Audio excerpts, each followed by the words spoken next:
مولانا عبد الماجد دریا آبادی نے ایک خوبصورت بات لکھی ہے، صاحب کمال لا ولد ہوتا ہے، اس کی نسل آگے نہیں چلتی۔ یہ انسانی تاریخ کی سب سے بڑی سچائی ہے۔ اس کے باوجود بھی لوگ صاحب کمال سے یہ گلا کرتے ہیں کہ اس نے اپنا کوئی جانشین کیوں نہیں چھوڑا، وہ اپنی اولاد کی ایسی تربیت نہیں کر سکا کہ وہ اس کا خلا پر کرتی۔ یہ حقیقت ہے کہ بڑے آدمی کی محفل میں بیٹھنے والے، اس سے کسب فیض حاصل کرنے والے ہمیشہ سب کے سب اوسط درجے کے لوگ ہی ثابت ہوئے۔ کوئی اس شخصیت جیسا تاریخ کا رخ بدلنے والا، ادب کو نئی جہت دینے والا یا خیالات کی نئی صورت گری کرنے والا پیدا نہیں ہو سکا۔ بڑے آدمی پر ایک الزام یہ بھی لگایا جاتا ہے کہ وہ ایک برگد یا تناور درخت کی طرح ہوتا ہے جس کی چھاؤں میں چھوٹے چھوٹے پودے دب کر رہ جاتے ہیں، پروان نہیں چڑھ پاتے۔ ان تمام مباحث کے باوجود اور قحط الرجال کے ماتم کے باوجود یہ تاریخ کی سب سے بڑی حقیقت ہے کہ کسی بھی میدان میں اپنا دائمی نقش چھوڑنے والی شخصیات اللہ کی ایک نشانی ہوا کرتی ہیں۔ وہ اپنے اطراف اور ماحول میں بھی منفرد ہوتے ہیں، اپنے سے پہلی نسلوں میں بھی اور بعد میں آنے والوں میں بھی یکو تنہا نظر آتے ہیں۔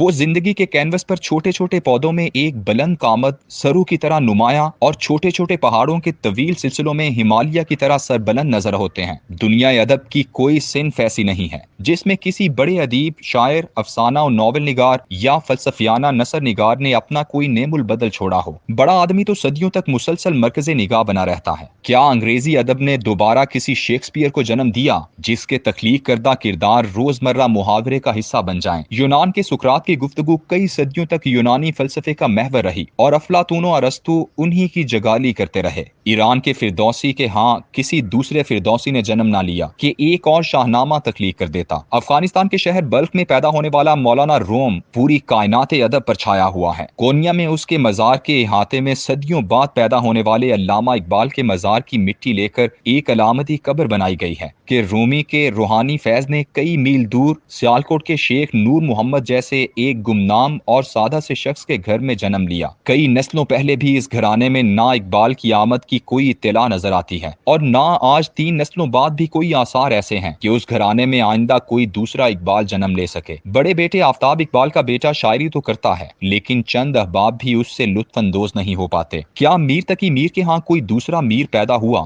غالب سے فن شاعری سیکھنے والے کتنے تھے لیکن غالب کی شاعری کی پرواز سے بھی آشنا نہ ہو سکے۔ ویسی پرواز کرنا تو بہت دور کی بات ہے۔ کیا حالی جیسی مسدس کوئی دوسرا لکھ کر لایا؟ حالانکہ اس امت کے دکھ اور علم تو آج تک ختم نہ ہو سکے۔ اردو ادب میں افسانہ آیا، تمام بڑے افسانہ نگاروں کے گھرانوں سے کوئی ایک ایسی لو بھی برآمد نہ ہو سکی جو ادب کو ایک نئے افسانوی حسن سے مالا مال کرتی۔ منشی پریم چند سے سعادت حسن منٹو، راجندر سنگھ بیدی سے احمد ندیم قاسمی، کرشن چندر سے انتظار حسین تک چند ایک ہی تو بڑے نام ہیں، لیکن کوئی جانتا تک نہیں کہ ان کی اولادیں آج کس پیشے سے منسلک ہیں۔ اشفاق احمد جیسا سحر البیان اور خوبصورت افسانہ نگار اور بانو قدسیہ جیسی قدآور ناول نگار دونوں مل کر بھی اپنے گھر سے ایک ایسا فرد آنے والی نسلوں کو تحفے میں نہ دے سکے جو ان کا نعم البدل ہوتا۔ امام ابو حنیفہ، امام شافعی، امام مالک اور امام احمد بن حنبل، یہ چاروں اسلامی فقہ کے 4 بڑے نام ہیں۔ ان کے شاگردوں کی تعداد بھی بے شمار ہے۔ کوئی محقق ان شاگردوں کے بارے میں جاننے یا کوئی ذوق رکھنے والا مطالعہ کرنے نکلے تو یقیناً ان کے کام سے آگاہ ہو جائے گا۔ ان کا کام بھی کوئی کم اہمیت کا حامل نہیں، لیکن یہ چاروں امام اپنے گھرانوں کے فرد واحد ہی تھے